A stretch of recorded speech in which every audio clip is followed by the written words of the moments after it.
Hello, everyone. Welcome to the Greater Peace podcast, where an expert and an innocent bystander come together for a deep dive discussion on a thoughtfully selected topic each week in pursuit of greater peace. Lovely. What are you laughing at? That was good. That was good. I like it.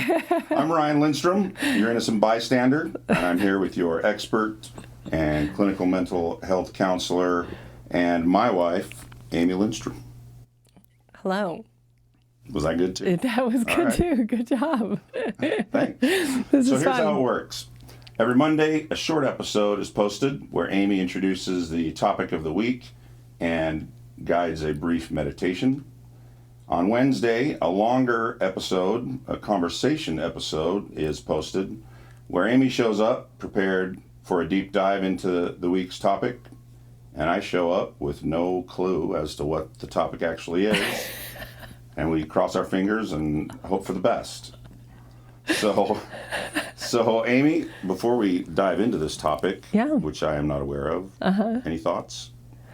No, just that having the first full week last week, having that done, I mean, it's a relief because it's something that I've been talking about for a really long time, but also, too, that I think actually watching back the second one, the conversation between us, was like the thing where I went, oh, yeah, this is what I was waiting for this. Like, it's like, this is exactly how it was supposed to be all along. So, and the feedback coming back from it has been so positive, and we are so grateful for that. We really, I think the other night we were talking about it, and it is just like, you know, if one person feels more self-compassion, if one person develops more patience, if one person does whatever, this is all worth doing. So. Plus, or if that one person is just you or I, it's fine. Yeah. Yeah. Definitely. Yep. So, what is the topic? Okay. I'm dying to know. Yeah. Okay, so the topic this week actually kind of piggybacks on last week, because last week I teach, we were talking about the conditioned mind. Yep. And we were talking about how sometimes we have these negative beliefs that we view through the world, and that creates all of our reactions, Negative cognitions? Sorry, negative cognitions, negative beliefs, right, that we might have about ourselves, or ways that we view the world is scary. I heard a thing from Peter Crone where he was talking to somebody, and he said, it's a very low case study that when you're a child, you experience two people, your parents or your family members, or maybe some kids at recess, and your brain formulates an entire decision about how the rest of the world will go, how all the rest of the 7-8 billion people on this planet are going to treat you. And so you're protecting yourself from it all along based on a case study of two people with a very underformed brain. Yeah, you make a decision about how 8 billion people view you when you're not even aware of more than probably 50 people. Yeah, your world is so small, but you've decided it, and when I say you've decided, I mean like your brain is run by, if you've heard the animal brain, or like your lizard brain, whatever. What does that mean? It's kind of like the survival instincts, right? It's like a snake, a lizard, or whatever. It's like they are just, eat and survive. And they're driven by the impulse or the instinct to that. Yeah, every decision they make is either to keep them alive or to keep them alive. Yes. That's it. That is the critical deciding factor in every decision they make, is how do I above stay all. alive. Yeah. They have no, Yes. I just had a weird side thought when you said that, though, that I'm like, is that why creatures eat their young? Like, oh, man. Yeah, I know. That is not what this podcast is about. No. But it just made me think that it's truly like it overrides any kind of emotion or whatever, because they are absolutely about survival, hardwired for it. But our brains function very similar to that for most of our development, right? So then, as we get older, though, we start to develop, our frontal lobe is in the process of developing. We have this thing where we need belonging. There's other species that have that, like orcas and things like that, right? But not to the degree that we have, because the frontal lobe gets developed. And the frontal lobe is like we think about how we're thinking. Now there's morals involved and all of those kind of things. It isn't just a hierarchy of survival. It's a little more complex. Yeah, it gets more complex. So I think that what is helpful in that is to understand that it's like our brain is forming based on forming ideas about the world and that become like concrete. They are the pathways that are connecting in our brains. And then our brain is then shedding, I think, there's a couple of times in our lives where we shed neurons that are unused, brain cells, right? Or connections that are not made. So like if you've heard of, if you have an infant and they hear other languages before a certain age, those neurons stay intact, therefore they are better able to learn language. Yeah. And it doesn't mean that it's impossible to learn language if you weren't exposed to it. It's just a little bit more difficult because we're rebuilding or we're building connections. So when you're born, your brain is a lot more pliable, a lot more. It's like an empty sponge to some degree. So when you hear, it soaks in and yeah. So it reinforces itself. Yeah. More than things that you hear when you're 50 and your brain's like, I was done 30 years ago. Quit throwing new stuff at me. All right. Well, yeah, but it makes me, even a real-time example of that is meaningful for us is that we had twins that were born at 26 weeks, and they both had grade 4 bleeds in their brains, which is like a massive stroke for an adult. On a scale of 4. Yeah, grade 4 on a scale of 4, right. Where it's like massive brain damage. Dawson's is in his movement area and therefore cerebral palsy. And then his body rejected his shunts and he had 27 attempts to replace that before he passed. Mallory, though, is on the autism spectrum, right? But we've been told by psychologists that it's a developmental. Now, what that actually means is exactly what we're talking about. Because when she had bleeding in her brain, it damaged parts of her brain that would perform certain functions, especially in the social area. But instead, from the time she was 3 and younger, we've been doing therapy and teaching skills. So she has the ability to rewire, and certain parts of her brain will learn what the other parts of her brain were not able to do. And so that's why, so that she can continue to progress to an extent. Right. So bleeding in the brain, when you say that, blood is toxic to the brain, right? It pretty much just it just does damage. So she's starting out with a little bit less. Yeah, so it's like when you're looking at her CT scan, there's a dark area. Her right eye doesn't function super well if you're looking at her, which Mallory is an epic human being. When she goes in close to a mirror, one eye goes off to the side, and she is so bummed that they don't both go. She is always trying to figure out how can she make it so both of her eyes will do that when she gets in close. And because she just views herself as the most magical being, which she really is. So yeah, she is a great teacher to both of us, I think, on just living with full embracing of your own original self, like unapologetically unique. And I think we've learned a lot from that. But all of this is to say that she is a prime example of when you lose brain matter, actual brain matter in the beginning, we can actually teach skills that other parts of the brain will then learn how to do it. So our brains are constantly in the process of learning. Now, why that is super helpful is because there's a quote, I think it comes from Richard Rohr, where he says that, what is it? It's miracles mean that at any moment we can begin again, that we can choose a different way. So today I want to continue to talk on but I want to talk about how it's like the conditioned mind affects our behaviors, and then give a real life skill that is a very powerful skill for changing behavior. Perfect. In the meditation, I talked a lot about mindfulness because a lot of the time, we're driving we're driving and we're not even aware of where we're at. Yeah. Right? We're driving to work, and we've done that drive so many times that our brain is also always trying to be very, very efficient.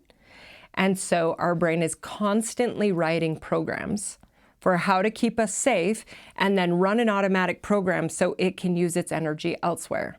Right. Right? That's the driving to work. Yes. So you're driving to work, and so your brain goes, oh, we know everything. Now, if there's a little, balloon man over there waving, your brain will kind of clue in for a moment because that's new. Yeah. Right? Every once in a while, it will clue in, check for risk, and then it will go back. In the plan. Yeah. Yes. So I want to give you an analogy, which maybe, I think you have heard me say before, but I think that it is a really helpful analogy that is also going to become irrelevant because of Strider bikes. So. What? Yes. All right. So we haven't stated in less than 10 words the topic yet, correct? But you're getting there. I get it. No, I don't know. Let's just see how it goes. What the title of it would be. It's really it's all about changing our reactions, reacting to the negative beliefs in our conditioned mind and learning how to act in line with who we want to be, which is a response. Which is why sometimes I'll use reaction, but what I mean is response, so I'll correct it, and it's always why do you do that? It's because there's a difference between the two energetically, and I'm going to teach you that. So the topic is forming an alliance with the conditioned mind. No, it's deforming. Well, come on, you're like, hey, guess what? Conditioned mind. I know you're not doing me a whole lot of favors, but you're actually doing me all the favors because you're giving me so much material to help fix myself that we're on the same team now. Yes. So this is how to assimilate the lessons that could be learned through the conditioned mind state. Not exactly. Stop trying to put a title on it. Yes, it's fine. Yeah, we'll get to it. Yeah. I think that, so if we're talking about riding a bike, I remember, I think it was Jake, when we were teaching our Jake how to ride a bike. Or it might have been Mallory, and it might have been Mallory, because with Mallory, she's absolutely not okay with imbalance. Oh, yeah. And so when I wanted her to ride a bike and we put the training wheels on, I was these janky little things, trying to crank them down because I wanted them to be more stable. Yeah, they don't go all the way to the ground. Yes, it's what's wrong are they? Or what's wrong with these things? They're super cheap or something. But now I understand that they're actually by design to work with your brain to learn how to ride a bike. So the way that works is you've got your brain that is programmed and hardwired instinctually to survive, to reduce risk, to not be hurt. So that is a portion of your brain that is a lizard brain. Yes, your amygdala, limbic system, it's all in there. It's as a child, you're working to survive. Babies cry not because they have thought behind it, but because they have need. They just have something that, the instinct is to cry, and it gets them what they need. Okay, so we've all got that same thing, the fight or flight. Fight instinct. It's just that that's only a part of it. Okay. Yeah, and so as your brain continues to develop, and which is through experiences that you have in the world, then neurons start to connect in other ways as well. So with riding a bike, when you're riding a bike and you're going down, right, you have the training wheels. Well, if the training wheels made it so you would fall over all the time, you would absolutely never get on that bike. You would develop a phobia, and you'd be like, no way, not doing it, which was Mallory. Because in any way, if it was tippy at all, no, she's not doing it. Plus, she lacked coordination on one of the sides of her body, and so it was just no. Your eyes doesn't work so well. Your depth perception is different. I remember when she was a little baby and she was just learning to crawl, and she would be out on the driveway, crawling down the driveway, and she would turn around backwards when she came to a crack in the driveway, and she would back over the crack like she's going down like a cliff. Or a cliff. Yeah, it was scary. Yes. So anyway. Yeah, so that's exactly. So and that's her learned behavior to deal with something that was a threat. Yeah. Or seemed to be a threat because her depth perception is off, because the image that comes through this eye has to travel through the damaged portion of her brain. Yeah. So when they dilate her pupils, they can actually see that. So, okay, so you're riding a bike. As you start to tip, your body will contract muscles to pull you back up, right? So it contracts all the muscles on this side of the body, but it will overcorrect. So now you're tipping this way, so it will do it again. And little by little, as you're going, your body, your brain is learning the perfect synchrony of contract and release in all of those muscles to keep you vertical on two wheels, which is really something crazy to think about. Yeah, If you do it, it's like, how do we even do that? It's all in the background. None of that's intentional. Yes. And it's like scary in the beginning, but maybe there's a motivation because your friends are doing it or whatever. So you're willing to face the fear to learn how to do it, but there's still the threat. But in time, your brain, you're not just learning how to keep yourself upright. Your brain is learning contract and release. There's a ton going on while you are balancing on two wheels that you are completely unconscious of. Yeah. And it's all in the name of keeping you safe. Now, let's talk triggers for a second. Because now, if I have run this program, because like my brain has recorded this program, this is how I ride a bike, right? Now I don't touch a bike for like 20 years. Then I see a bike and I'm like, hey, I used to be able to ride a bike, and I walk over and I pick up the bike. That's the trigger. That's the stimulus. The stimulus sends a message to the brain. Which program do we run to keep ourselves safe, right? So then our brain goes, oh, this is riding a bike. This is the program we run. And then we pick up the bike and we can ride it again. It's not something we have to relearn over and over and over. And everybody talks about that. It's like once you learn how to ride a bike, you always know, yes, because your brain is constantly in the process of writing programs that it can run unconsciously without you thinking about it, because thinking takes a lot of energy. Yeah. Learning new things is very uncomfortable and scary, even cognitive things. Now, why does this matter? The thing that makes this so applicable is that our brain does the exact same thing with emotions. You may notice when you're in new situations and you walk up to somebody new, or let's say you're going to a job interview, or you're going out and meeting new people or whatever, there is a different energy and tension in your body.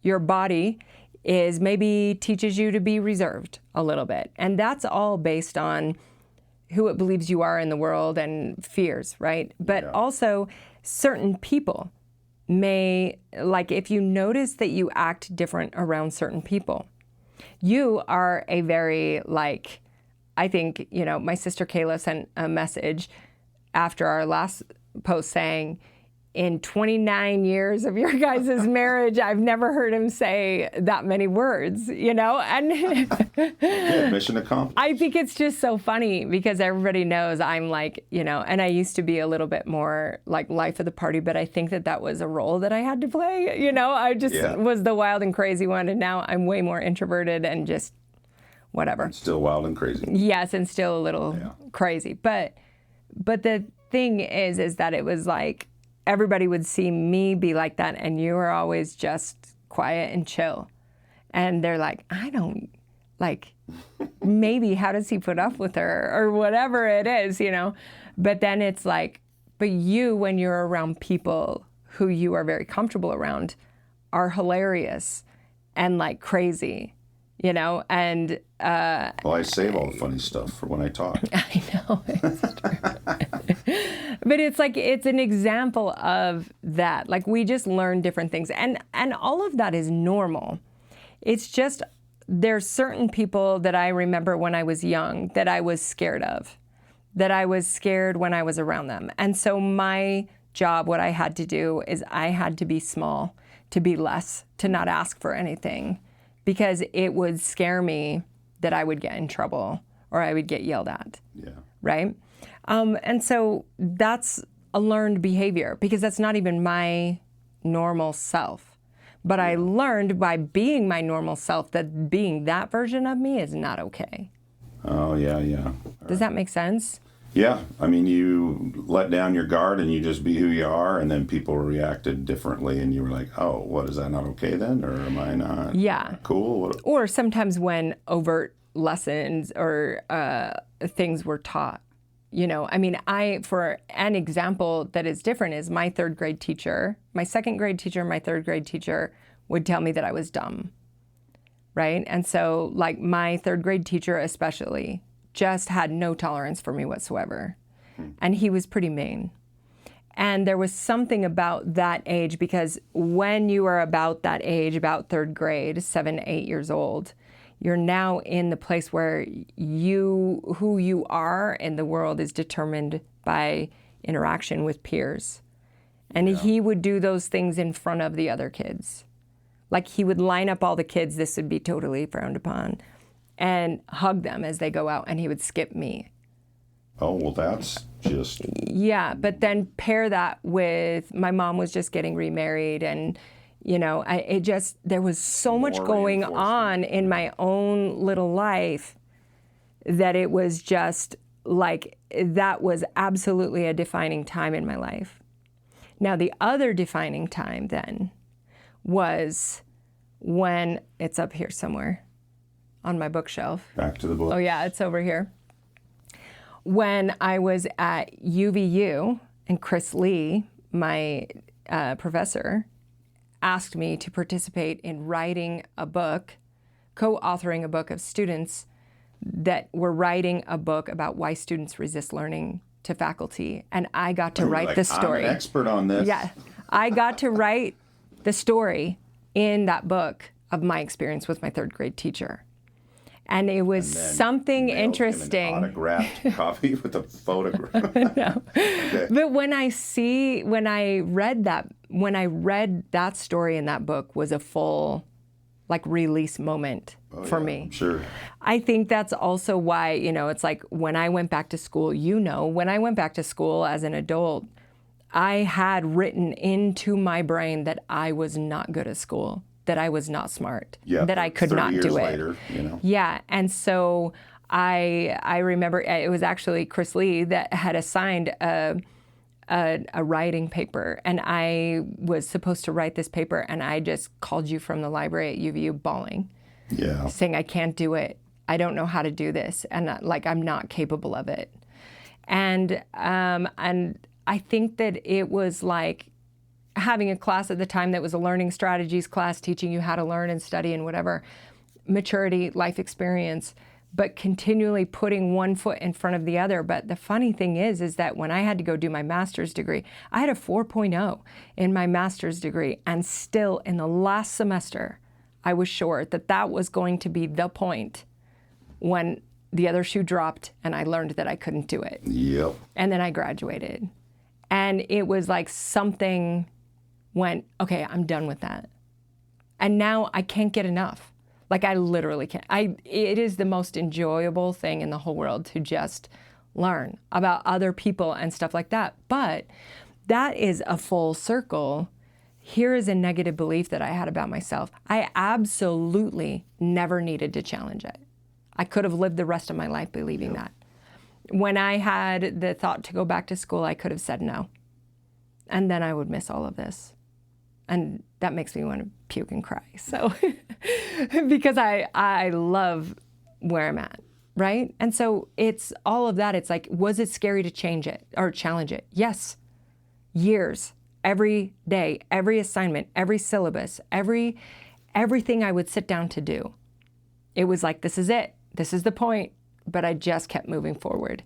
So that's the whole point of all of this, is I want to give skills to help people to start to override and notice those things, because it's like the small case study of just your parents, just your home life, just the few people that you interacted with as a kid that created this idea of who the billions of people in the world were and who you were in it.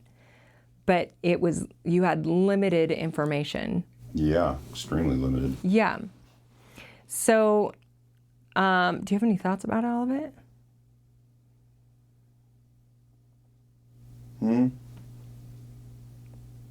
Yeah, I mean, it's just It's interesting. I'm just thinking about, I mean, that's like having 100 numbers, a list of 100 different grades in a class, and you come up with the average by only taking 4 of those numbers and averaging those 4 numbers and say, this is the average number of these 100 numbers. You know what I mean? You're applying this dinky little single or double or triple case of something happening to the rest of your life. I mean, that's but the reason why, you're not doing it consciously. Yeah, right. Your brain is in the process of connecting neurons, of going, how do we act in this world? How do we record, and whatever. The thing is that is so important to understand, and I think that is mind-blowing.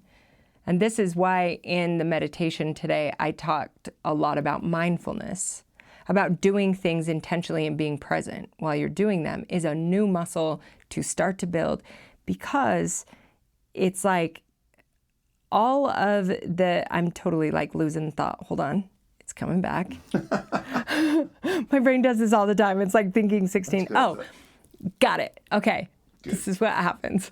But I think that it's like, because 95% of our day is our brain running unconscious programs. Yeah. 95%. So, and then we are sure that that's who we really are. But it's all running based on programming from our younger selves. Well, yeah, it's a lot of work, man, to engage 100% new in every experience that you have. But Your brain's like, dude, we don't got the bandwidth for that. But I don't even think that, I think that that's exactly right. I don't think that it's possible. That's why the peeling back the layers is the way. Because it's impossible to just go, okay, I'm going to do it all new and whatever else. It's like, no, when we're doing parts work with somebody, it's like parts work is understanding that you are a accumulation of every version of yourself that you've ever been. The little boy that once was crying and devastated and didn't know what to do and was lost is still there. Yeah. The little girl that wanted her dad, that was scared that she wasn't good enough because she screwed up because she couldn't be good enough, is still here. It's like, if we understand that it's like every version of ourselves that we've ever been, every hurt moment where it's profound hurt, which means it connects the neurons. Oh my gosh, this is who we are. Oh my gosh, we got to stay safe from this because it's so deep. Yeah, there's a lot more meaning applied to it. Yeah. In your head. But the great work of our lives is that it's like, I was in a situation recently where it was like my nervous system used to take over. So that's what we're going, the skill that I'm teaching is how to keep that from taking over, right? Or like slowing down enough so that it doesn't. But when I was younger, it was like, what I experienced was I used to have this part take over and I would run away in fear or do whatever it is that I needed to cope. Yeah. And instead, it's like Bailey, our daughter-in-law, had sent me like a meme or something that said, I am becoming the woman my younger self would have gone to for help. Oh, yeah, I remember. And it's like, she sent that to me, but I had the real life of experience of it just before, where I felt my internal self in full panic, but she came to me instead of overtaking. And that's because of the work of compassion and whatever. It's like I could feel it rise up, but it didn't take over. Yeah. And I'm always like, it's okay, I got you. It's okay. And then just being mindful and also very present and like knowing I still have choice and full agency in this moment, So we're talking about how to put yourself in the driver's seat a little. Yeah. Yeah, exactly. Because Eckhart Tolle says it's like being possessed by an entity of your past self. One of my favorites was like working with somebody a while ago who is like, I don't know, it's like people who are like, they're learning to drive or they're doing something or whatever, but it's almost like they feel like their 16-year-old self is trying to manage their emotional situation or learning how to fly an airplane. But every time they got behind the wheel, they were panicking and then realizing that the part that was taking over was a young version of themselves. It's like, yeah, your 16-year-old self, your 14, 15, 8-year-old self does not know how to fly a plane. Of course they would panic. Yeah. Like, what are we doing? I like when you use that, when you say somebody will tell you an experience, and you'll ask the question, how old do you feel? Yes, exactly. Right now? And it might be like, well, that's weird, but if they think about it, I was like, well, gee, I 15? Yeah. I don't feel 40 anymore, Yeah, totally. Not weird. Totally. Yeah. It's like, I love using that with relapse. Like if I'm working with addiction or unwanted like sexual behavior or anything like that, I love, because when they come in, it's like relapse feels like a shame spiral and an absolute failure. It is not. If you know how to use it, it is the way. When we repeat a pattern, this can be addiction, this can be unwanted sexual behavior, this can be overeating, this can be gossiping, can be like losing our patience with our kids. It can be as little or big. It's the same muscle of like something like takes over, right? Yeah. And so if you did it again, it's like we can shame spiral. But that's not going to help anybody. It keeps you stuck 100%. And so instead, it's like this becomes a tool. It's like, why would you do that again when that's not who you want to be?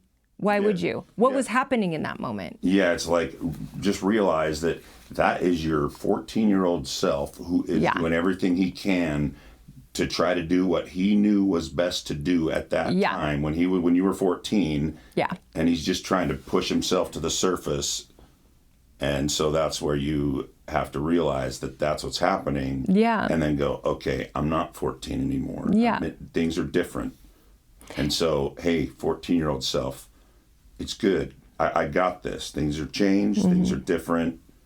Let me give this a shot, Yeah, I think that's where I work a little bit differently than some, probably not than everybody for sure. But it's like, my perspective is, if you are going to do behavioral work with people with addiction, right? It's just behavioral and there's consequences and whatever for the behavior and whatever. It's keeping in the same rut, the same spiral.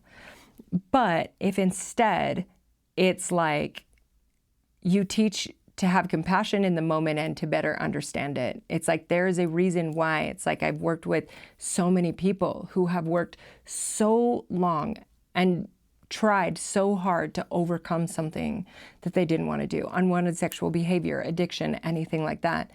But when you go at it from this direction and use compassion, it's like they are like years without, it's not even, we can be 9 months down the road, 10 months down the road, and they're dealing with something incredibly stressful.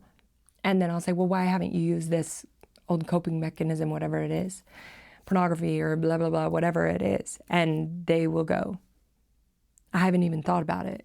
And it's stunning to them because it's like the change that has happened in their brain. But it's like, well, yeah, but it's not anything other than just meeting yourself with compassion, understanding why you do what you do, and making a different choice over time, being true to yourself, creates change. Now, it's not as simple as that. Sometimes it takes many years and there's many layers to it, but it is effective, right? So, so that's what so then today you're going to show us a skill that you have seen many people utilize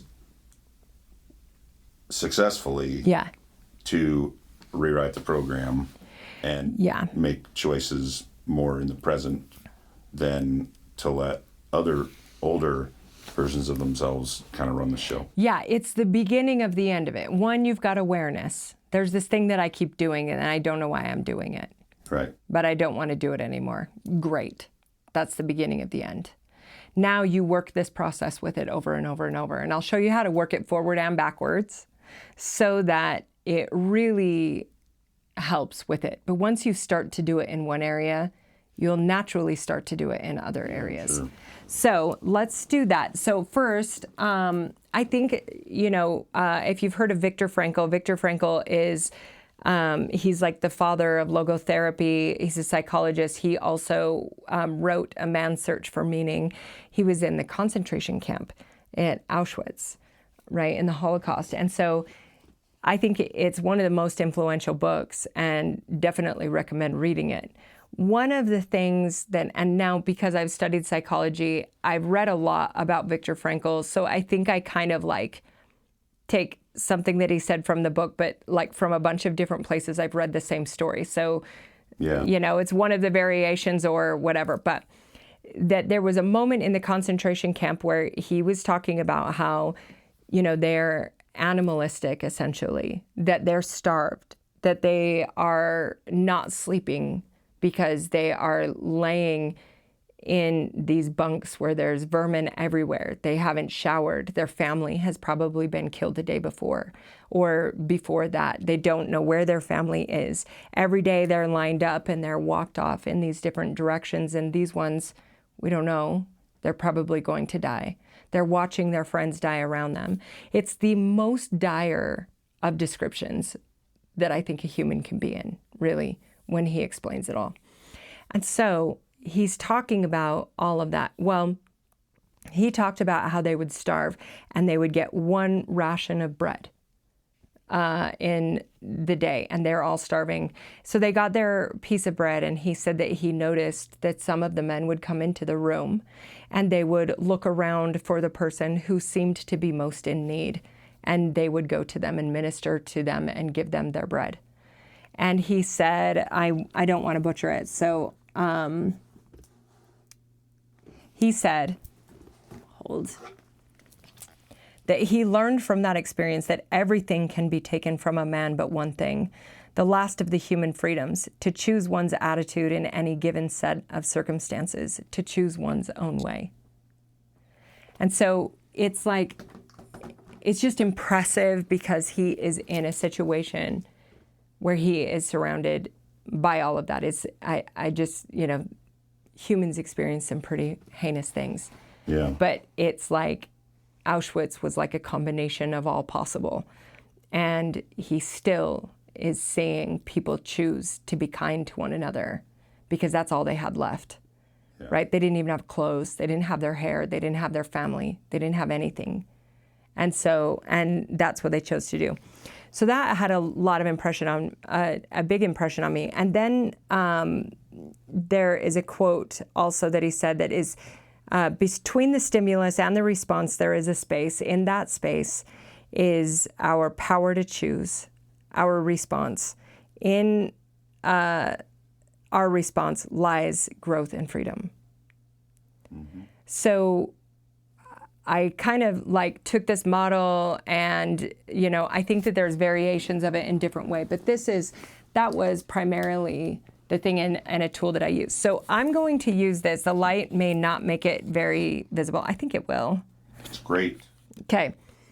I'm going to do this. If you are in a place where you are listening and not watching, I will tell you what to write on a piece of paper or to visualize if you are not in a place where you can do that, right? Sometimes people need it visually and other people don't, and that's okay. Okay? So in the top, you remember we were talking about when you pick up the... I can see the diagram on the floor, and it looks very simple. So don't hesitate to grab a pencil. That's not the diagram. And draw this. Okay. I think it is over there. No. All right, never mind. You shouldn't try to draw this at home. Just kidding. You should. Go ahead. You should. Okay. So at the top, we are writing stimulus, right? Now remember, what is the stimulus with the bike? It's the trigger. Yes, and it's just picking up the bike. Stimulates your brain to run an automatic program. It needs to save energy for all the other threats that it could possibly perceive. And right? So it's like, okay, the stimulus is anything. The stimulus can be hearing a song that you used to listen to with a friend who's passed away. The stimulus can be kids crying. The stimulus can be somebody coming home late. It literally can be anything. The stimulus can be your hormones are off. Hello, perimenopause. But it's like the stimulus can be like literally anything. So it's like whatever the stimulus is, then will automatically trigger, we're going to call this, it's like a cycle of thoughts and emotions, but you're not even aware of it. So we're going to say it triggers the conditioned mind, which is an automatic response that has been written, right? Can you see it? Okay. Then, but you're not even really aware of this happening because remember, the conditioned mind runs so subsurface. So we go up here and now there is a reaction. Whatever, reaction.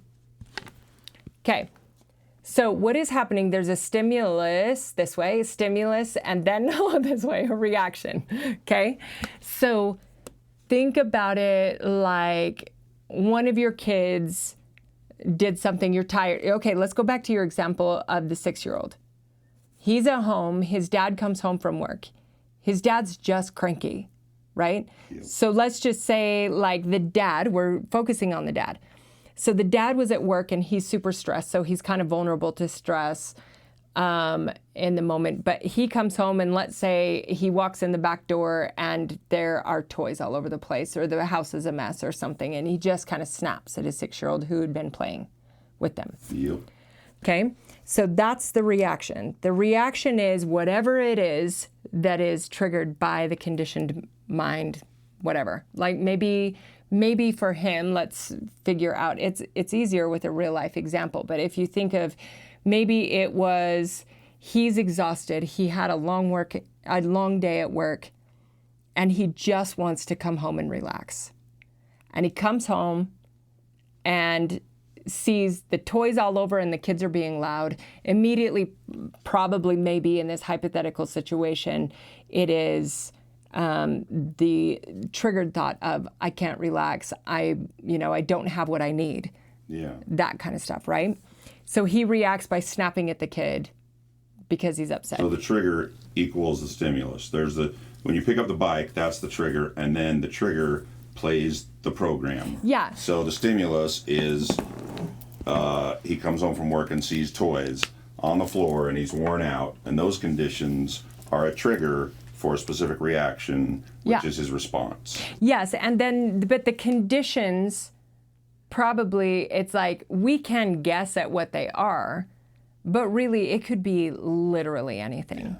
Yeah. That it's personal. It's something that's within each individual person. So a way of thinking about it is this, okay? So so this is your brain stem. This runs all of your automatic nervous system stuff. This is your limbic system. It's your old brain. It's your fear center. That lives down in the middle, deep in the center of your brain. So if you're listening, she's holding up her hand and saying the wrist is the brain stem. Is that what you're saying? Yeah, the bottom of the palm in the wrist. And then your thumb is the limbic system. Then if I close my hand over the top of the thumb and make a fist with my thumb tucked in, then this is like the cortex, the frontal cortex, the higher thinking, moral reasoning, and impulse control that all gets developed as when we're about 25 is when that's more fully developed, right? So the reason why I show you this is because what actually happens when there is a trigger, when you're triggered by something, is you flip your lid. Have you heard of that? I'm just opening my hand up, right? It's not like your head flies off. It's not that. It is really that there is a chemical disconnect that happens between your frontal lobe and your limbic system. So all of the mitochondria and ATP, which is the energy in the brain, now is running straight towards the limbic system because the limbic system is calling for panic action, adrenaline, cortisol. Let's get this system going because it has a fear response based on a conditioned experience. Does that make sense? So the energy is actually running from your area where you have moral reasoning, the ability to slow down, mindfulness, all of that. It's running from that straight to the limbic system. We want to stop that process. It's a chemical disconnect. So the way that we want to stop that is you get curious. We can ask questions. So then you're talking about right now, there's a stimulus and then a response, and it seems automatic, but there's a space between the stimulus and this response. Yes, I will show you that. Where you have power to do something about it. And that's what we're getting to here. So, okay. So in the thing, so you've got the stimulus. Right below that, you've written conditioned mind, an arrow down, conditioned mind. Then an arrow going off to the side, which has reaction, right? There's this process that is happening that a stimulus goes straight to the reaction. We want to slow that down. You don't even have to have the diagram to get it. Just if you're a visual learner, that might be helpful. But what we want to do is we want to ask questions. The reason why is because your limbic system is not interested in questions. Your limbic system is ask questions later, solve the problem immediately, all hands on deck, emergency, right? So what you're doing by asking a question or getting curious is even just as simply as, what am I feeling right now?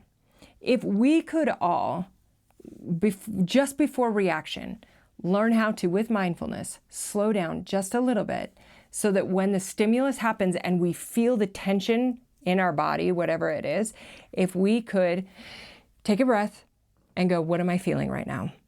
So maybe the dad does that, right? He comes in and he's just going to start asking questions. Now, it takes a long time to say them out loud. You can do this in a matter of seconds.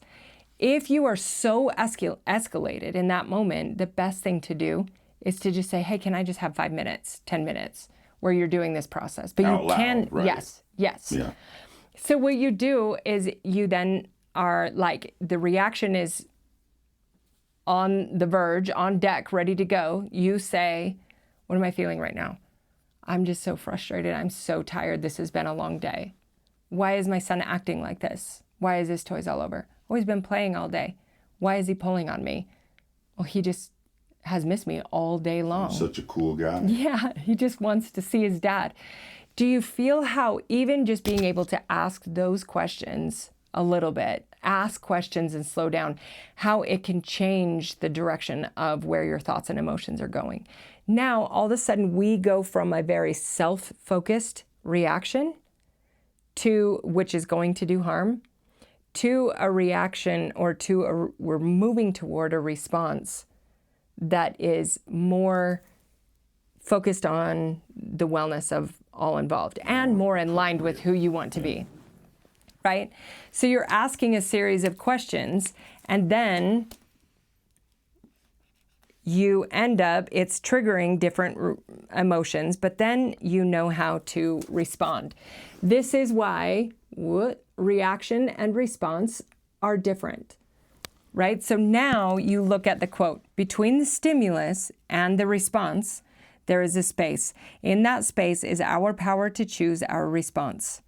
In our response lies our growth and freedom. So it's just becoming more conscious. It's a tool to help with mindful consciousness, to stop reacting to the ways that we feel like we need to protect ourselves that are built on old patterns. Like when I'm working with somebody in relapse and they come in and they're like, I just had this bad day and blah, blah, blah. It's like, they relapse and they think we're going to focus solely on the relapse. And it's like, okay, what were you feeling just before the relapse? How was your day going before that?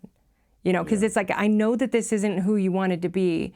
Where did you lose your ability to, have control over the situation or, manage yourself? Yeah. At what point? So there's a difference between reacting and acting. Yeah. Right. So react is like there's no space. There's a stimulus and there's an immediate reaction. Yeah. Whereas a response is more of there's a stimulus, there's a millisecond for contemplation and questioning, and then there's an action that is a response rather than a reaction, which has, you're not injecting any logic into the decision. All you're doing is just running straight from trigger to program without questioning it. Yeah. Yeah. And the way that you get a little bit of space in there between the stimulus and your reaction is mindfulness. The practice of mindfulness every day. That is simply just whatever you're doing when you're driving, drive a different direction. You know, people say that all the time. It's like to get more conscious. It's like, yeah, you're trying to break your brain up with always needing to go into automatic.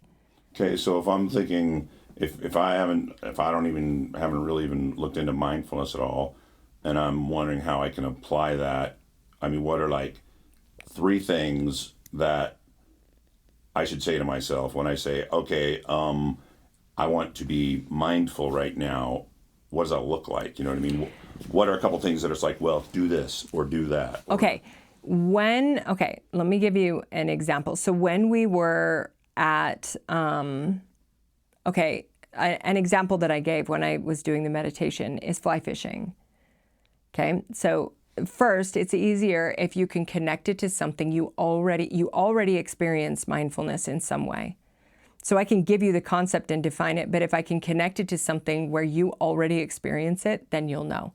You're just going to apply it to other things. I don't know what you're going to say, but I know I would catch less trees if I were more mindful in my fly fishing. Not necessarily. Oh, this is why I say that it's like you're not catching, you're fishing, and sometimes you're going to get trees.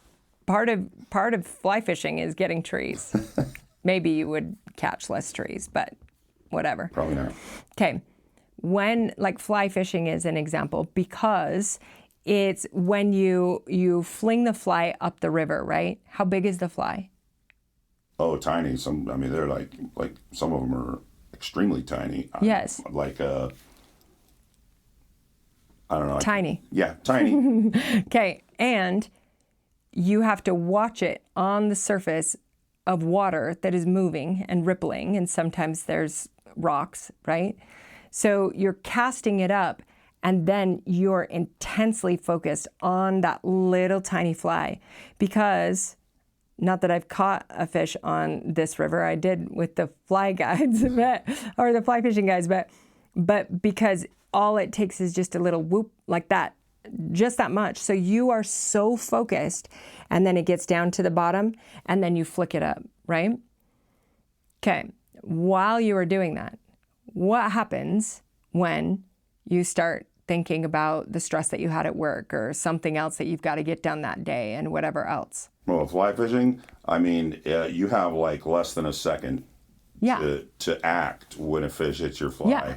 It's gone. And so, Yes. you obviously, I think, catch less fish. Yeah, and more trees maybe. Probably, yeah, It's true. absolutely. That comes right along with it. Okay, so that is an example for people who have ever experienced that, or something that we can even just visualize that is like would take a lot of focus. The interesting thing is that people who fly fish love fly fishing. And it is a thrill to catch a fish, but it is a thrill to be standing in the river fly fishing. Why? Well, I probably have my own reasons. Yeah, but ultimately, whatever it is, you're standing in the river, and it is all there is in the entire world.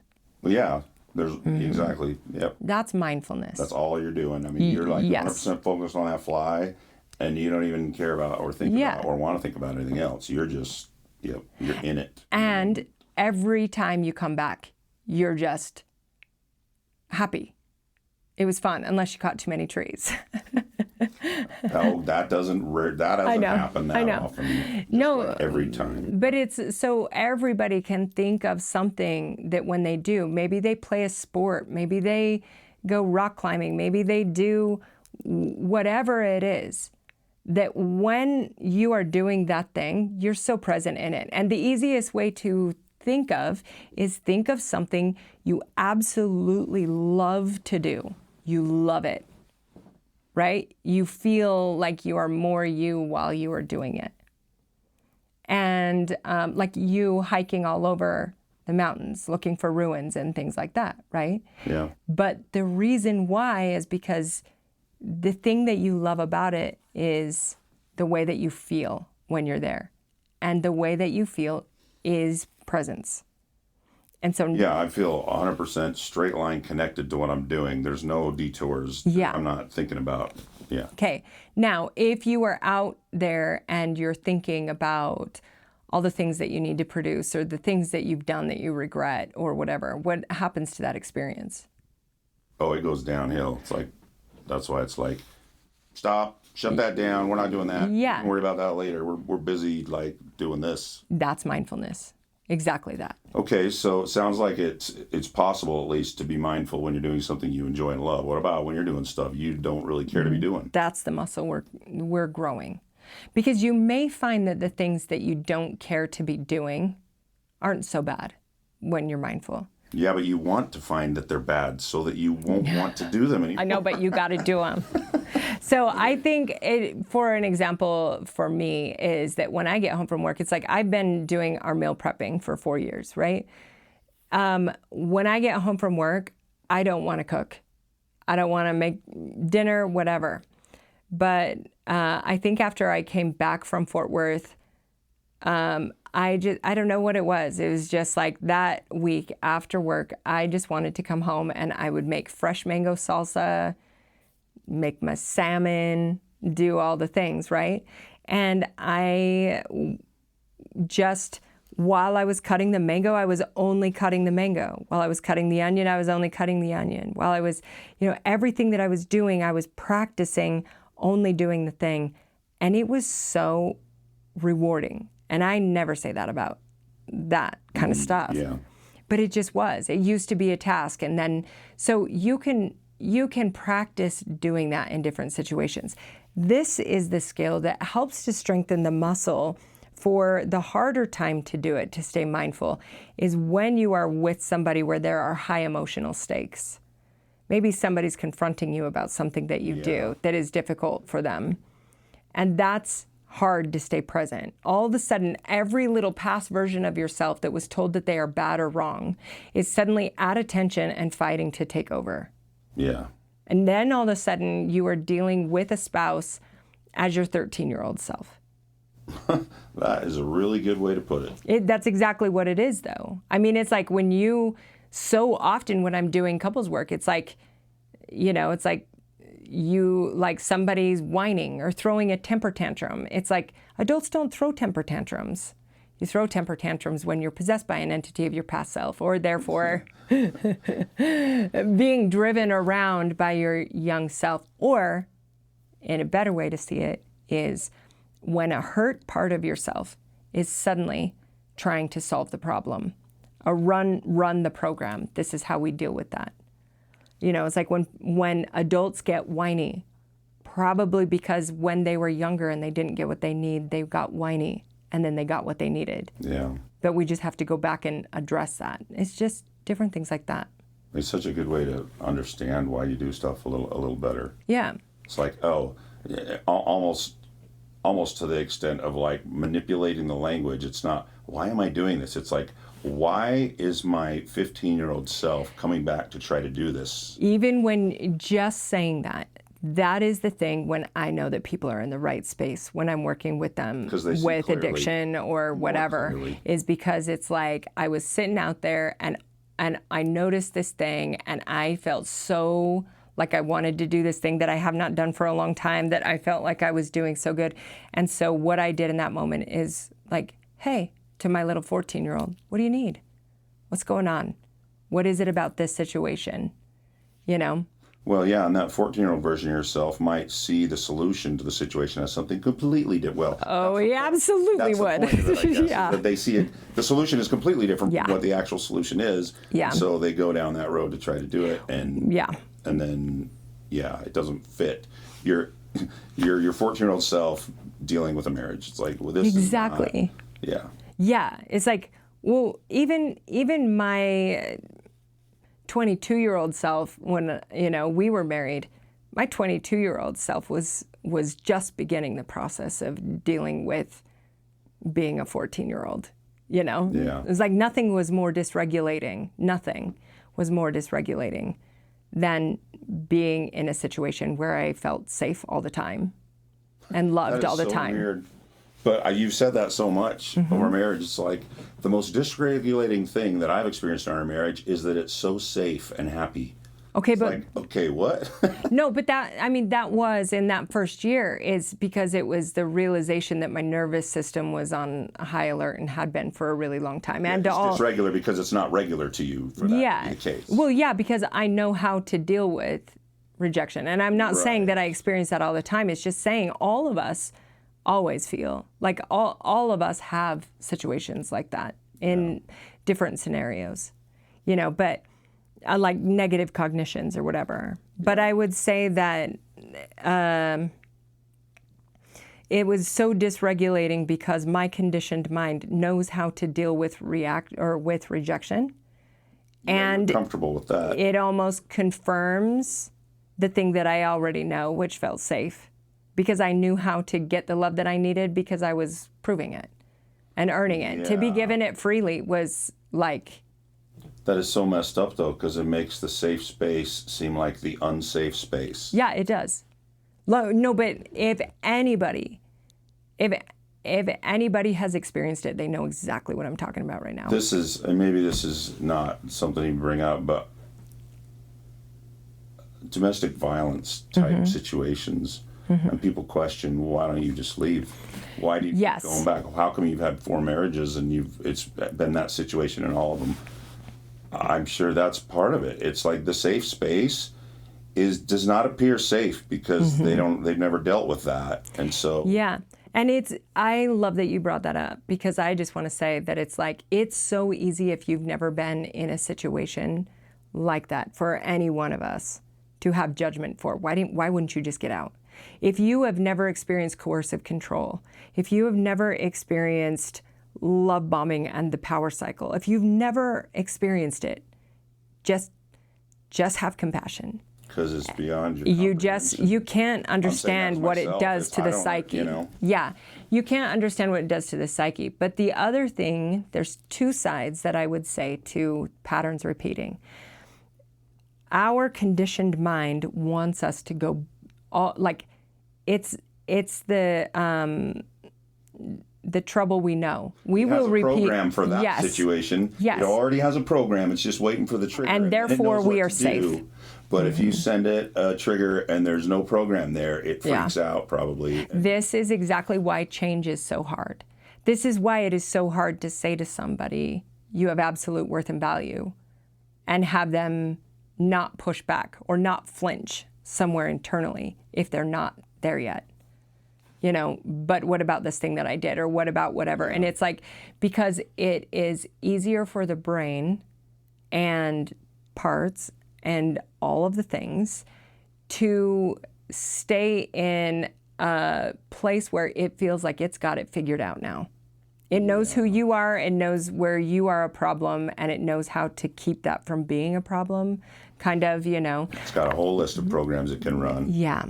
As long as the triggers are the same. Well, and if you think about it, all the conditioned mind is created with a feeling of fear and then created the solution to that fear. I think that's why I have an aversion to that now. It's like healing over time. I'm like, I just have no interest in anything where you first have to sell me what I should be afraid of, and then you sell me the solution to that fear. Yeah. Because I just am like, no, I don't want to live a life in fear because it's reactive. It diminishes, it uses a lesser part of my brain. I'm capable of more. All of us are capable of more when we can disconnect from fear, but it's a process, and that's why it takes grace and compassion. And there's areas that I have overcome, and there are other areas that I am sure will reveal themselves in time, and that I will face them too. But it's just building the skills and the knowing that you can get there. It's so hard to change because you are working against a brain. The oldest part of your brain is run by fear. With years of programs that it thinks are working just fine. Yeah, and all of these programs are written in a way, like if there is an ultimate tag on all conditioned mind, this is how you stay safe in this world. Yeah. And you got to push against that. That's hard. So then if I'm taking one thing away from this discussion so far, it's that your opportunity to have a life that you might want to have more than the one you have now, the opportunity for change is probably 1 second every time a stimulus hits your brain for you to put the brakes on and say, stop. What am I feeling? Yeah, but You've got that gap between the stimulus and that response Yes. to not react, but to act, which to me means it's a little more intelligent, it's a little more considered, intentional. if you understand the conditioned mind as a thing first, then it gives you the ability to take the second. Self-awareness gives you ability to take a second. You're going to fail. Sometimes you're still going to react, right? I'll show you what to do with that to continue to learn.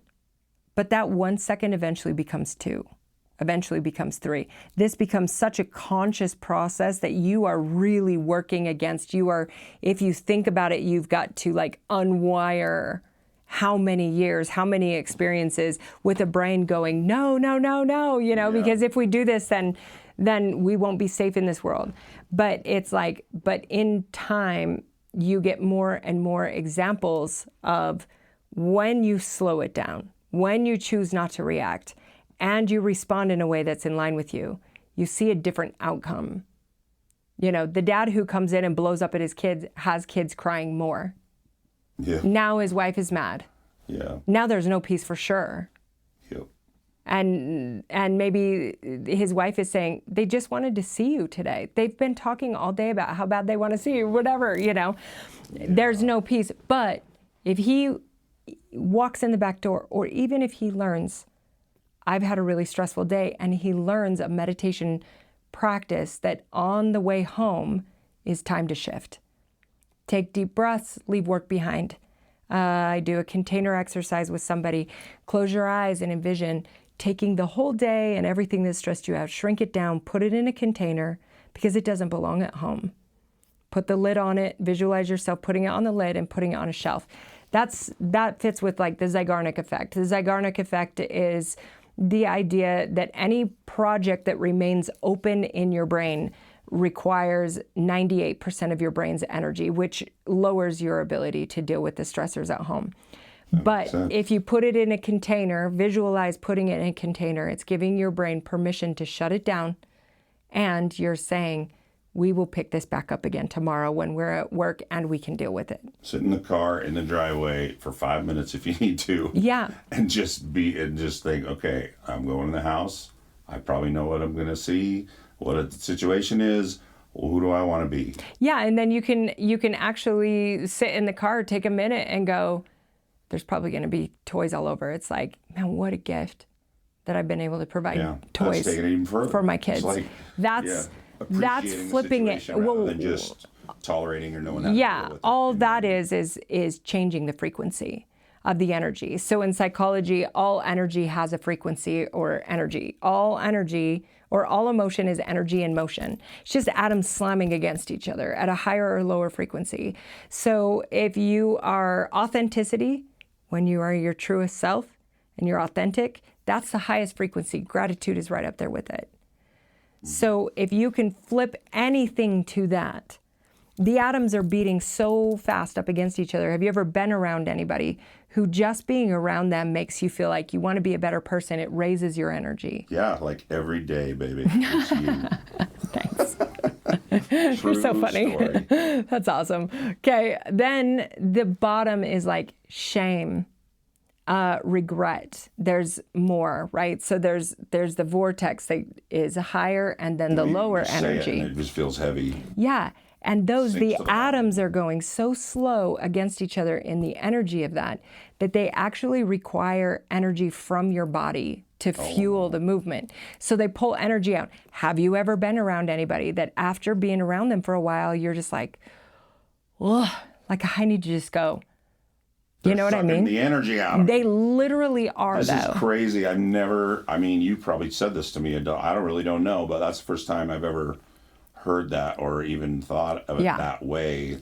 They're at such a low frequency with thought process that it requires them to draw energy from around them. Yeah. That is crazy. It's like thought process, but it's emotion. It's energy and motion. That's all emotion is. Like you can think of motion, energy in motion. Yeah. I just made that up. That's good. Huh? Good job. You want me to draw it on the whiteboard? No. I'll put some arrows on there. No, but I will teach you a flip side because I think that is super important. Well, I was going to erase it, but I won't.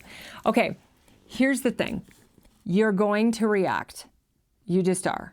Okay?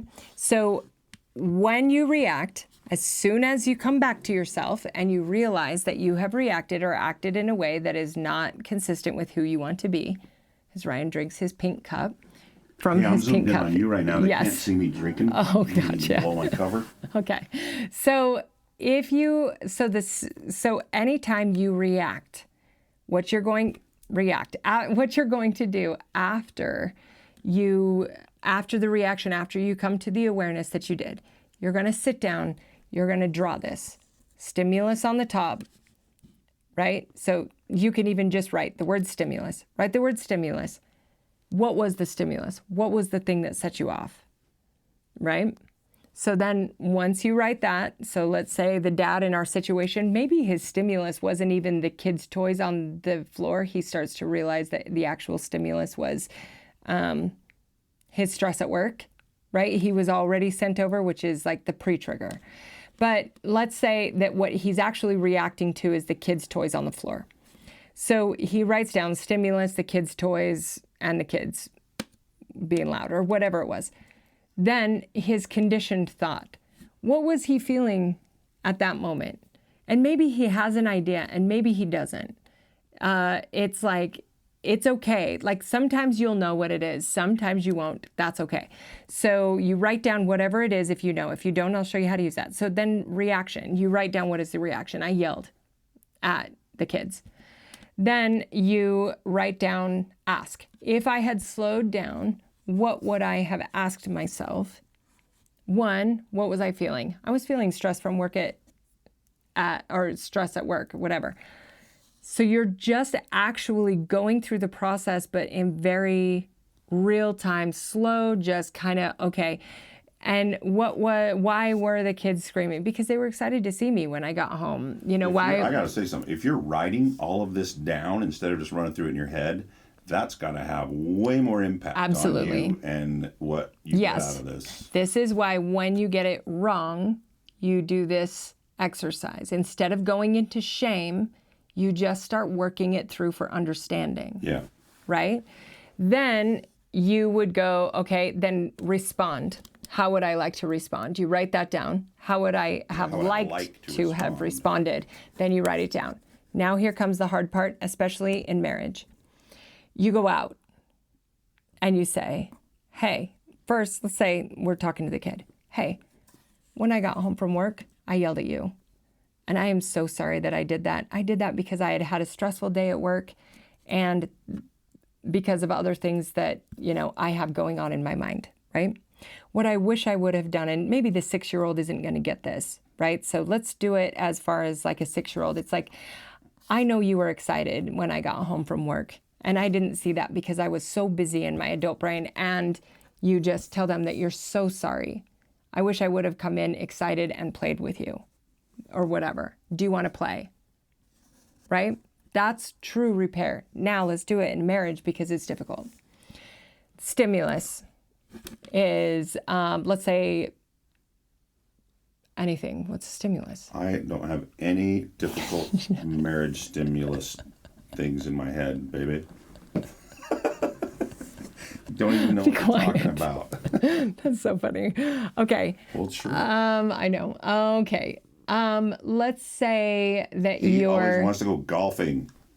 All right, that's stupid. I have no idea what that is. Okay, how about I've been home with the kids all day and my husband came in the door and told me that he's going out to go golfing.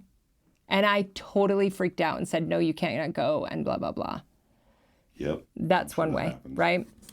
So in that, it would be like the stimulus was, I was, you know, when you said, I would write down, when you said that you wanted to go golfing. was the stimulus that set everything off. Now, there's a bunch of other things underneath that which would be very helpful for levels of escalation and window of tolerance So stuff, it's the which thing I that can made you teach go, later. Are you kidding me? Are you serious right Yes, now? Whatever that is. It's the that's thing that true. knocked you out into, okay? So then if I write down conditioned mind, what is that? It's like, I'm just exhausted and feel like I don't ever get a break, and I was spiraling down into that. What was my reaction? I yelled and I freaked out, right? Okay, what were you feeling? I was feeling okay, what am I feeling? I was feeling just exhausted, overlooked, unvalued, whatever it is. Write down all the things. And just kind of work through it. And then maybe the response still ends up going, my reaction might have been, I actually really need you tonight. I'm so tired. Is there any way you can reschedule it to tomorrow? Right? And then that would be a discussion. That's a different thing. So, but what you do in that then is you go and say, hey, earlier when you got home and told me that you were about to leave to go with your friends, I completely freaked out. And I reacted very poorly. I yelled at you. I told you need to stay home. I totally spiraled. I went into victim mode big time, all of that. And that's my business. Like, the reason why I felt that is my business. That's something that I have to fix, because triggers are your responsibility. They are not anybody else's responsibility. Then you get down and it's like, I wish that I would have been able to slow down in that moment and just kind of run through like what I was actually feeling, why you might be asking to go, what might not you understand about how my day has gone, blah, blah, blah. Then I would have explained those things to you. And honestly, in the end, I probably still would have needed you to stay home, but I would have done it with loving and compassion. Or we could have talked about, like, if you really needed to go, if there was some important reason why you needed to go, then we could have worked through together how to also, can we have a babysitter come over? Can you drop the kids off at your mom's on the way? Or something like that. And which is more loving, more friendly, more compassionate. People tell me all the time in marriage that they are best friends, but then I ask them if they're friendly to each other, and they are most often not. And so that's the important thing, is to remember that we're bringing our best to the people who we love most, not our leftovers. And that's a difficult thing to do. But if there is a prolonged, taking advantage of each other, whatever, you have to change the pattern, and you might need a therapist to help you with doing that. But anytime you want to change a pattern, you just have to change your participation in it. So using the model as a way to slow down and think through things is super effective. You're not always going to get it because perfection isn't real. So instead, what you're going to do is, when you don't get it, you're going to break the model down, and then you're going to own it. At no point in owning it should you say, well, I did it because you were this way, because that's not what it's about. Collaborative alliance, as Jennifer Finlayson Fife teaches it, which I think is one of the most powerful concepts, is a collaborative alliance is two people who have committed between them and God, their higher power, whatever, or to themselves, that they will be true to themselves and have integrity in their relationship, no matter what the other person is doing. So if the other person is spiraling down and reacting, then I'm going to put up a boundary, which we'll talk about later, but it's like at a different time. But I'm going to not put up a boundary, I hate that term, but I'm just going to say, hey, I can see that you're having a hard time today, and that right now is probably not the best time for this conversation. Like, I totally want to hear what you're saying, but I don't think that this is beneficial for us to be talking to each other this way. So let's just, take 10 minutes, or let's just talk about it later when we've calmed down. That's a good boundary, saying what you do or do not want to participate in. But that is being friendly. It's seeing the other, making room and space for the other person. Does that make sense? Definitely. Okay. So the tool then is, well, first thing you got to do to use the tool is you got to break something to use a tool to fix it. Mm-hmm. So the first thing is, there's a stimulus and you have a reaction rather than a response, mm-hmm. or an action. Mm-hmm. Second step sit down, pen and pencil, write down those steps that you went through to analyze the situation, which were real quick. What? Stimulus. What was the stimulus? You write it down. Yeah, you write down the stimulus. You can investigate or consider for your own personal awareness what the conditioned response might be connected to. Okay. And if you don't know, just put a question mark. That's okay. That's for you to explore. Okay, so what was the stimulus? 2, what was the reaction? The way that you reacted. How did I react? Mm-hmm. And then 3, what was the result? No, 3 is asking, like, what questions would I have liked to have been able to ask if I could have slowed down? Or what questions would have been effective? What could have done to process this differently? And then, is there a how would I want to react? And then I would have responded in this way. Yeah, and I would have responded this way. So there's here step 1. This is the stimulus. Step 2. Reaction. This was my reaction. Step 3 was, what could have I asked myself, or what could I have done to slow this down and make it different? And step 4 is, how would I have loved to respond to this? If I had taken the time to do the asking. If I had taken the time to do the asking. And remember, the asking is all about now reversing mitochondria and ATP energy to reverse from going straight to the limbic system and dumping cortisol, stress hormone, and adrenaline and whatever for the fight-flight response. And it's reversing it back to your frontal lobe to connect the pathways between the two so you can make a decision that's more in line with who you want to be. You're intercepting it before it gets to the lizard brain. Yeah. Okay. And then the next step is you got to physically go to the person and say, this is what happened. Mm-hmm. This is where I was. This is why I did what I did. This is what I did. And I'm sorry. Mm-hmm. And let's do something to fix it. Yeah. So there's 2 things here that are key. I think one is, don't do that if you're not sorry and you don't wish there was a different response. And don't do it if you're going to go back and say, "Bull, I did this because you were doing this." It's not about that. Thing I was going to say, you've got to be willing to let go of the idea that you were right. Yeah. You got to be willing. You can't stand on that hill, or there's not really a desire. The fight just continues. Anything. Now you've got another one to do because Yeah. it will just. It's like you can ask somebody to see you, but you first, you first have to remove the beam from your eye before you can address the mote in theirs. You have to sacrifice being right in the name of growing the relationship. Yeah, but it's not even like, it's like I totally get what you're saying in that, but it really isn't like, I'm going to die on the hill of rightness even if I'm not right and not justified, but I really want to find ways that I'm justified in acting the way. It's not that. It's I can tolerate the fact that I was wrong, even if my partner or whoever else is acting in a way that I don't think is great, or they wouldn't normally great, whatever. Totally. It isn't about that. Don't minimize. Collaborative alliance is I'm going to do what is right. The fact of the matter is 2 wrongs don't make a right, and I was acting poorly. And so I'm just going to own how I'm acting poorly. If it ended poorly, you're both wrong to some degree, I guess. I don't know. Yeah, totally. I mean, marriages where you are keeping score. Yeah, but you did this, and yeah, but you did this. It just means you're on the opposite team. Yeah. You don't keep score if you're on the same team. And you're on the same team because you have a family, or whatever. It's like you chose each other for a reason. Yeah. So anyway, that is a skill that is super helpful. Practice that. Remember also, practicing mindfulness in little things start easy.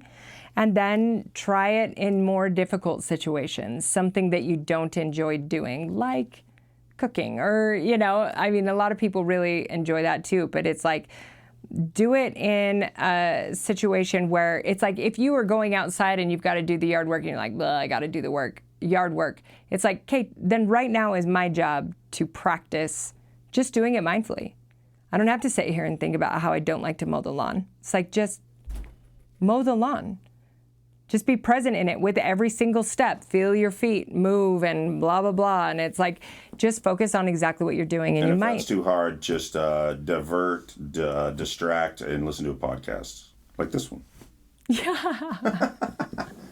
All right. Well, hopefully all of that is helpful. It's a lot of information to process, so I'm listening to it a time or two. The other thing is, I was going to say, with any of the meditations, if you need like somebody to guide you in meditations, if you're having a hard time, just go back to the first or to the meditation for that week, rewind it 10 minutes on this last one. It's like rewind it 10 minutes or rewind it 15 minutes and just sit and do just do the last 15 minutes of the episode if you need somebody to guide you in the meantime. But building mindfulness and being more true to who you are, this is the way to peace. Yep. And if you find yourself getting caught up in how frustrating it can be to work on stuff and do things, just remember the goal of all this is peace. It's, you know what I mean? And it's little at a time. It's okay. It's so easy to get caught up in the idea that we've got to change everything at once. Nope. Just do one thing that you normally do consciously. Even if shower, just be in the shower. Don't think about anything else. It's like, just be in the shower. Just see what happens. It's like, feel the water. Yeah. It's whatever, just see, just start experiencing that and see. That is, I think, the biggest thing is that when you teach people mindfulness and meditation, these things start to come more naturally. There may be skills and stuff that you need to help, but it comes more naturally. All right. Okay. Thanks, everybody. Yes, I hope that you are all happy and well and peaceful. And then you're going to do your tagline? You're going to say it, don't you? Yeah. It made me laugh so hard. I'm not going to say it. You're going to say it. Get some peace and then, go get some peace. And that's your part. Then go get some greater peace. Oh, that was corny. We'll fix that. Sorry about that. Anyway, so thanks funny. for listening, and we will talk to you next week.